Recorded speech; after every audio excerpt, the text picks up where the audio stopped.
Welcome to the deep dive. We take a stack of sources on, well, often complex topics and try to pull out those really essential, maybe surprising insights. Today, we're diving into economics, looking at how market forces can kind of stretch and snap back almost like a rubber band when things change. I mean, have you ever really stopped to think about how much your desire to buy something actually shifts when its price goes up or down? It sounds simple, but that question, it unlocks some really fascinating stuff about why we buy what we buy and how suppliers react. You've put your finger right on it. We're talking about a really key measure in economics called price elasticity. It basically quantifies how sensitive the amount of something people want to buy or that producers want to supply is to a change in its price. And, getting a handle on this is just vital for understanding markets, for businesses figuring out pricing. It's fundamental. Right. So our mission today, unpack what elasticity really means, how it's measured, look at the interesting factors that shape it, and crucially, why this whole idea is kind of a make-or-break insight. For businesses, sure, but also for policymakers, and honestly, even for your own choices day to day. We've got a curated stack of articles, research, aiming for a deep but hopefully engaging exploration. Okay, let's get into it. Let's start with the big one. Price elasticity of demand, PED. So how much do you, the listener, actually change your mind about buying something if the price shifts? Exactly. It measures exactly that sensitivity. I mean, think about it. Some things you just have to buy, right? Almost no matter the price. But for other things, even a small price change makes you think twice or switch to something else entirely. That difference, that's what PED measures. Now, formally, we calculate it as the percentage change in quantity demanded divided by the percentage change in price. Technically, the math often gives a negative number because, the law of demand price goes up, quantity demanded usually goes down. But economists, we generally just talk about the absolute value, the positive number. It's simpler that way. Okay, so we get a number. What does it actually tell us? Good question. If that number, the PED, is greater than 1, we call that elastic demand. It means a percentage change in price causes an even bigger percentage change in how much people want to buy. Consumers are really sensitive here. Think about, say, a fancy sports car. The price drops 5%, maybe demand jumps 15%. The PED is 3, highly elastic. People react strongly. Okay, makes sense. What about the opposite? Right, so if the PED is less than 1, that's inelastic demand. Here, a price change leads to a proportionally smaller change in quantity demanded. Consumers are, relatively speaking, insensitive. Gasoline is the classic example, right? Prices might jump, let's say 29%, but demand might only fall by 10%. But the PED is low, maybe 0.3. People still need to drive, at least in the short term. So highly sensitive versus relatively insensitive. Exactly. And then there's the middle ground, unitary elastic demand, PED equals 1. The percentage change in price leads to the exact same percentage change in quantity demanded. It's balanced. Though, honestly, seeing it perfectly at 1 in the real world, pretty rare. This is fascinating. And, for me, seeing things visually really helps. Can you kind of paint a picture? What do these different levels of stretchiness look like on a graph on those demand curves? Absolutely. Visualizing helps a lot. Let's start with the extreme. Perfectly inelastic demand.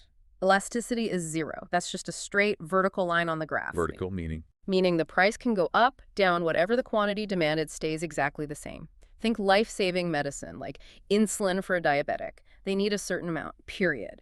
Price doesn't change that fundamental need. Got it. Quantity is fixed. What about just regular inelastic? Inelastic demand, where elasticity is less than 1, that's a steep downward sloping curve. Steep. It shows that even if the price increases quite a bit, say 22%, the quantity demanded only drops off a little, maybe 11%. It's still sloping down, but it's quite upright. Shows that consumer stubbornness. Okay, steep curve and unitary. Unit elastic demand elasticity equals 1. That's sort of the textbook curve where things are proportional. A 22% price increase might lead to exactly a 22% quantity decrease. It's a balanced slope. And the really sensitive one, elastic demand. Right, elastic demand, where elasticity is greater than 1. That curve is much flatter, much more horizontal. It shows that even a small price increase, say that same 22%, could cause a huge drop in quantity demanded, maybe like 67%. A gentle slope reflects that high sensitivity. Flatter curve, big reaction. And the other extreme. Perfectly elastic demand. Elasticity is infinite. That's a completely horizontal line. At one specific price, say $4, consumers will buy literally any amount. But nudge the price up even a tiny bit, even to $4.01. Demand drops to 0 instantly. Wow, Zero. When would that happen? You see this in theory in perfectly competitive markets where products are identical and consumers have tons of options. If one seller raises the price even slightly, everyone just buys from someone else. Okay, so we've got the demand side covered, how we react. But you mentioned suppliers, too. Does this elasticity idea work for them as well, how they decide how much to produce? It absolutely does. It's a parallel concept. We call it price elasticity of supply, or PES. It measures how much the quantity supplied of a product changes when its price changes. And generally, PES values are positive. Why? Because producers are usually incentivized to supply more when they can get a higher price for it. Makes sense. More money, more production. So does it have the same categories, elastic, inelastic? Yes, very similar. You can have perfectly elastic supply, relatively elastic, or more than unit elastic. Unit elastic, relatively inelastic, less than unit elastic, and perfectly inelastic supply. So, perfectly inelastic supply, PES, is 0. The quantity supplied doesn't change at all, no matter the price. Think of maybe a limited edition run of something like only 200 vintage posters were ever printed. That's it. Price goes up. You can't make more. Fixed quantity. Right. And at the other end, perfectly elastic supply, infinite elasticity. It means producers can supply any amount at a specific price, but none below it. It implies they can ramp production up or down instantly at that price point without costs changing per unit. More theoretical, but illustrates the concept. So we've got this idea elasticity for both buyers and sellers. But what actually determines if demand for something is stretchy or sticky? It can't be random, right? There must be reasons why gasoline is different from sports cars. Exactly right. It's not random at all. There are several key factors or determinants that shape the price elasticity of demand. Okay, let's break those down. First one seems obvious. Availability of substitutes. Huge factor. Probably the biggest. The more options you have as a consumer, and the closer those alternatives are, the more elastic your demand will be. You can switch easily if the price goes up. Like electronics. Lots of brands, similar features. Perfect example. Lots of substitutes, so demand tends to be elastic. Compare that to, well, gasoline again. For most people, in the short run, what are the immediate substitutes for fueling their car? Fewer options mean demand is less elastic, more inelastic. Right. And you mentioned earlier defining the good matters too, like food versus ice cream. Precisely. Demand for food in general is very inelastic, you need to eat, but demand for a specific brand or flavor of gourmet ice cream, much more elastic because there are tons of other treats or ice creams you could buy instead. Okay, substitutes are key. What else? Another big one is the proportion of income spent on the item. Think about things that take up a big chunk of your budget: rent, a mortgage payment, maybe buying a car. Because they're a large expense, you're likely to be more sensitive to price changes. Demand tends to be more elastic. So big-ticket items make you shop around more. Generally, yes. Now contrast that with something cheap like a pack of gum or toothpaste. Yeah. It's such a tiny fraction of your income. If the price goes up 20 cents, you probably won't even notice, or you'll just buy it anyway. Demand is more inelastic for those small routine purchases. That makes total sense. Yeah. Okay, what's next on the list? The time frame. How much time do you have to react? Ah, interesting. How does time affect it? Well, demand tends to be more inelastic in the short term. You might need time to adjust your habits or find alternatives. But over the long term, demand usually becomes more elastic. People find ways to adapt. Like the gasoline example again. Exactly. If gas prices spike tomorrow, you probably still have to drive to work. Inelastic demand, short term. But if prices stay high for years, you might start carpooling, look into public transport, maybe eventually buy a more fuel-efficient car or an EV. You adjust. Demand becomes more elastic over time. That rubber band, stretching out slowly. Okay, what else influences sensitivity? The degree of necessity. Is it something you absolutely need, or is it more of a want, a luxury? Essential goods, basic food staples, housing, vital medicines like insulin, they tend to have very inelastic demand. You'll continue buying them, perhaps cutting back elsewhere because you need them. Price changes have less impact on the quantity you buy. And luxuries. Luxuries goods, designer clothes, high-end electronics, fancy vacations usually have much more elastic demand. They're wants, not needs. If the price goes up, it's easier to say, you know what, I'll wait, or I'll buy something else instead. Okay, necessity versus luxury. What about brand loyalty? If I really love a specific brand. That definitely plays a role. Strong brand loyalty can make demand for that specific brand more inelastic. If you only drink one type of coffee, you might stick with it even if the price creeps up. You're less likely to switch. Right. But that loyalty isn't always absolute. especially during tough economic times like a recession. Even loyal customers might start looking at cheaper alternatives. Loyalty can be tested. Makes sense. What about the broader market? Does the level of competition matter? Hugely important. Think about the market structure. In highly competitive markets, lots of sellers, similar products, like maybe farmers selling wheat, demand faced by any one seller is typically very elastic. If one farmer tries to charge more, buyers just go to the next farm. Easy to switch. Very easy. But in markets with less competition, maybe dominated by just a few large firms, those firms might face a more inelastic demand curve. Customers have fewer alternatives. Okay, one more for demand. Yeah. What about information?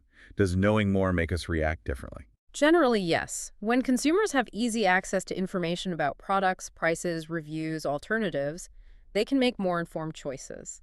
That ability to compare and shop around usually leads to more elastic demand. Information empowers consumers to be more price sensitive. So those are the big drivers for demand elasticity. What about the supply side? What makes a producer able or unable to respond quickly to price changes? Yeah, what's fascinating here is how these factors also dictate a producer's ability or inability to respond. There are determinants for supply elasticity, too. A key one is flexibility in production. Can producers easily change how much they're making? Industries that can quickly ramp up or down production, maybe because they have spare capacity or flexible processes, will have a more elastic supply. They can respond readily to price signals. And if it's hard to change production levels? Then supply will be more inelastic. Think maybe heavy manufacturing with huge specialized factories. It takes time and investment to change output significantly. Okay, flexibility. What else affects supply's reaction time? Similar to demand, the time period matters a lot for supply, too. Supply tends to be more inelastic in the short run. Producers might be constrained by existing factories, equipment, labor contracts. They can't just instantly double output. But in the long run, supply becomes more elastic. They can build new plants, hire more workers, change technology. All factors become adjustable over time. Short-run constraints, long-run flexibility. Got it. Then there's the availability of inputs. Are the raw materials, components, skilled labor needed for production easy to get? If inputs are readily available, producers can respond to price increases more easily by buying more and producing more. That makes supply more elastic. But if key inputs are scarce or take a long time to source, like rare earth minerals maybe, then supply becomes less elastic. Producers can't easily increase output even if prices are high. So bottlenecks in the supply chain can limit elasticity. Exactly. Government intervention also plays a role. Regulations, environmental standards, taxes. These can sometimes limit how much or how quickly producers can change output, making supply less elastic. On the flip side, subsidies could potentially make supply more elastic by encouraging production. Okay, government rules. Does the type of product itself matter? It can. Think about perishable goods, fresh fruit, vegetables. They have short shelf life. Producers might need to sell them quickly before they spoil, which could make supply less responsive to price increases in some situations, or even lead to lower prices if there's a glut. It adds a different kind of constraint. Right. Can't just store strawberries for a year hoping the price goes up. Precisely. And then there are natural constraints. Some products just take a long time to produce due to nature. Think aged cheese, fine wine, or certain types of timber like teak wood that take decades to grow. You can't magically speed that up. Supply is naturally less elastic. Limited by biology or geology. Yes. And finally, the technique of production. Is it simple or complex? If production involves really complex, expensive technology, it might be harder to scale up quickly, making supply less elastic. Simpler production techniques might allow for faster adjustments, leading to more elastic supply. Okay, wow. So there are a lot of factors influencing both how we buy and how things get made, all tied to this idea of elasticity. We've unpacked the core concepts, the factors. But let's bring it back to the listener. Why should you really care about all this? What's the practical impact in the real world? Yeah, let's connect the dots. Understanding elasticity is absolutely crucial for businesses, especially when it comes to managing their total revenue, which at its simplest is just the price they charge times the quantity they sell. Price times quantity. Okay. So think about a product with inelastic demand. Remember, people aren't very sensitive to price changes. If a business raises the price, the quantity sold will go down, but only by a smaller percentage. The net effect, total revenue actually increases. Wait, raising the price makes them more money overall? If demand is inelastic, yes. Let's use those numbers from before. Price goes from $4 to $5, a 22% increase. Quantity falls from 100 to 90, an 11% decrease. Original revenue, 4 by $100, $400. New revenue, $5 by 90 equals $450. Revenue went up. The extra money from the higher price more than offset the loss from selling fewer units. Okay, that's counterintuitive, but makes sense with inelastic demand. What about elastic demand? Now flip it. Elastic demand means people are very sensitive to price. If a business raises the price here, the quantity sold will plummet by a larger percentage. The result, total revenue decrease. Raising the price loses them money overall. Correct. If demand is elastic, price goes from $4 to $5, that 22% increase again. But now, quantity drops sharply, say from 100 down to 70, a 30% decrease. Original revenue, $400. New revenue, $5 by 70 equals $350. Revenue went down. The money lost from the big drop in sales outweighs the gain from the higher price. Wow, so knowing your elasticity is critical for pricing if you want to maximize revenue? Absolutely critical. And interestingly, total revenue tends to be maximized right around the point where demand is unitary elastic. That sweet spot. Businesses must use this all the time then. I mean, for their pricing strategy, it seems obvious now. If your product has elastic demand, you'd probably be very careful about raising prices, right? You could lose a ton of customers. Exactly. You might focus more on volume, maybe use discounts strategically. But if your product has inelastic demand, you might have more room to increase prices without losing too much business, potentially boosting your profits. That's the logic. And this isn't just guesswork. Price elasticity pricing is a real strategy. Businesses use data, sometimes sophisticated software. Even AI platforms like Simpson are designed to help companies analyze this stuff and set optimal prices based on whether they're aiming for higher margins or more revenue. It also seems like it would guide other decisions, like where to invest. Definitely. Resource allocation. If you know which products have stable inelastic demand, maybe you invest more in marketing or improving those, banking on reliable sales. Elastic products might need different strategies. And even deciding whether to enter a new market? Yes, market entry. Before launching, companies try to gauge how sensitive potential customers might be.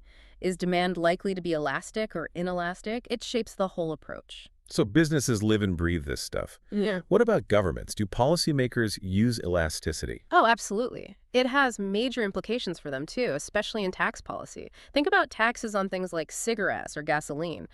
These goods tend to have relatively inelastic demand, at least in the short term. People keep buying them even with taxes. Right. So governments often tax these goods because it's likely to generate significant tax revenue without drastically reducing consumption immediately. And taxing something with elastic demand. If you heavily tax a product with very elastic demand, consumption might drop off sharply. People find substitutes or just stop buying it.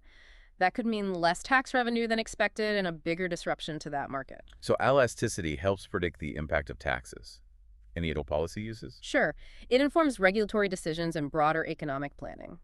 If policymakers are considering a regulation or trying to anticipate the impact of something like a global oil price shock, understanding elasticity helps them predict how markets and consumer behavior might respond.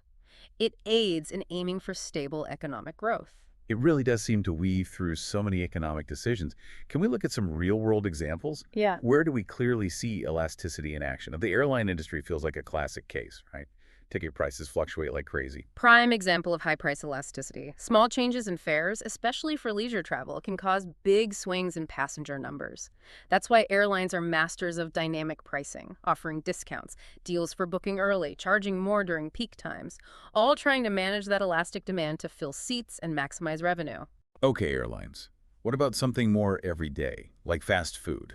The fast food sector also shows pretty elastic demand. There are usually lots of competitors nearby, and you always have the option of just eating at home. So if one place raises prices too much? You just go down the street or make a sandwich. That high elasticity is why you see constant deals, coupons, value menus. They're competing heavily on price because consumers will switch. Makes sense. What about the high-end, luxury goods?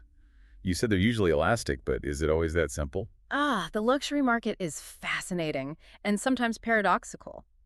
Yes, generally, demand is elastic, higher prices deter some buyers. But for some ultra-luxury brands, lowering the price too much could actually hurt the brand's image. Part of the appeal is the exclusivity signaled by the high price. So cutting prices might devalue the brand itself. It's a real risk. They have to balance attracting more customers with maintaining that aura of prestige. It's a delicate dance. Price isn't just about cost, it's part of the product's perceived value. That is tricky. One more, those ride-sharing apps like Uber or Lyft, their prices jump around based on demand. perfect illustration of dynamic pricing leveraging elasticity in real time. When demand surges, prices go up. Surge pricing. Why? They know demand is temporarily high, perhaps somewhat less elastic in that moment because people really need a ride now. But the higher price also does two things. Encourages more drivers to get on the road, increasing supply, and rations the limited supply by discouraging some riders who might wait or find alternatives. You see elasticity working on both sides. It really is everywhere once you start looking for it. It is. But, this raises an important question. We've talked about how useful elasticity is. Is it a perfect predictor? Are there, catches or limitations we need to be aware of? Good point. It sounds almost too neat sometimes. Does it always work perfectly in the messy real world? Well, that's exactly it. Elasticity is a powerful concept, a great tool, but it does come with complexities and limitations. It's not a crystal ball. First off, there's that assumption we mentioned earlier, ceteris paribus, all other things being equal. Right, assuming only the price changes and nothing else. Yeah, and in the real world, that almost never happens. Incomes change, tastes shift, new competitors pop up, the economy fluctuates, lots of things are moving at once, which can make it hard to isolate just the effect of a price change using simple elasticity calculations. So reality is messier than the model. Always. Second, there are practical data and measurement difficulties. Getting accurate, detailed historical data on sales and prices can be surprisingly hard for businesses. And elasticity itself isn't static. It can change over time, maybe due to new substitutes emerging or changing consumer habits. So a calculation based on last year's data might not perfectly reflect today's market. The target is always moving. Sort of, yeah. Then there's the time horizon issue again. We know elasticity differs between the short run and the long run. So which one are you measuring? Which one is relevant for your decision? A short-term estimate might mislead you about long-term effects and vice versa. You need to be clear about the time frame. Definitely. Also, remember the subjectivity of demand. What's a necessity to one person might be a luxury to another. Like coffee. Some people need it, others barely drink it. Exactly. So calculating an overall market elasticity might mask big differences in how various customer segments react. Generalizing can be tricky. Okay, what else? Think about new products. If you launch something completely new, there's no historical data. You can't calculate price elasticity right away. Businesses often have to start with other methods like cost plus pricing, and then maybe do some price testing in the market to start gathering that elasticity data. They have to learn it as they go. Pretty much. And finally, a big one. The basic elasticity concept often doesn't explicitly account for competitor actions. Your demand doesn't just depend on your price, it heavily depends on what your competitors are charging too. If you raise your price but they don't, you'll likely see a much bigger drop in demand than simple PED might suggest. Businesses need to combine elasticity insights with competitive analysis. So, powerful tool, but used with care in context. That's a good way to put it. Okay, we focused heavily on price elasticity. But you hinted earlier, price isn't the only thing that makes demand wiggle. What other kinds of economic sensitivities are out there? That's right. Price is huge, but not the whole story. There are other important types of elasticity that measure sensitivity to different factors. One key one is income elasticity of demand. This measures how demand for a good changes when consumers' incomes change. Okay, how does income affect buying? Well, for most goods, what we call normal goods, think electronics, restaurant meals, vacations, demand increases as income increases. These have a positive income elasticity. More money, you buy more stuff. Makes sense. But then there are inferior goods. These have a negative income elasticity. As people's incomes go up, demand for these goods actually goes down. Demand goes down when you have more money. Like what? Maybe things like store brand generic groceries, or maybe taking the bus instead of a taxi. As incomes rise, people tend to switch away from these towards higher quality or more convenient alternatives. Interesting distinction. Normal versus inferior goods. What else? Another really useful one is cross-price elasticity of demand. This gets at how the demand for one good changes when the price of another good changes. How one price affects demand for something else. Exactly. It helps us understand the relationship between products. If the cross-price elasticity is positive, it indicates the two goods are substitutes. Like Coke and Pepsi. Classic example. If the price of Coke goes up, demand for Pepsi will likely increase. People substitute the cheaper option. Okay, positive means substitutes. What if it's negative? And negative cross-price elasticity indicates the goods are complements. They're often used together. Think maybe ebook readers and ebooks, or printers and ink cartridges. If the price of ebook readers decreases, making them more affordable, the demand for ebooks will likely increase because more people are buying the readers. Right, they go together. A price change in one boosts or hurts the other. Precisely. So income and cross-price elasticity give us even more dimensions to understand what drives demand beyond just the product's own price. Wow. Okay, this deep dive really shows that elasticity, whether it's price, income, or cross-price, it's like this fundamental lens. Yeah. It helps us understand that complex dance between prices, what people want, what producers supply, how incomes matter. Getting a feel for these stretch points, these sensitivities, it seems incredibly valuable, whether you're running a business, making policy, or even just trying to be a smarter consumer navigating the world. Absolutely. And maybe here's a final thought to leave you with. If understanding price elasticity is so central to all these strategic business and policy decisions we've talked about, how might knowing this shift your own perspective on your everyday spending, or even how you interpret the economic news or the pricing strategies you see companies using all around you? Maybe just start noticing. Consider how often businesses, or maybe even policymakers, are subtly, or sometimes not so subtly, playing on these very principles of elasticity we've discussed today. It's happening constantly.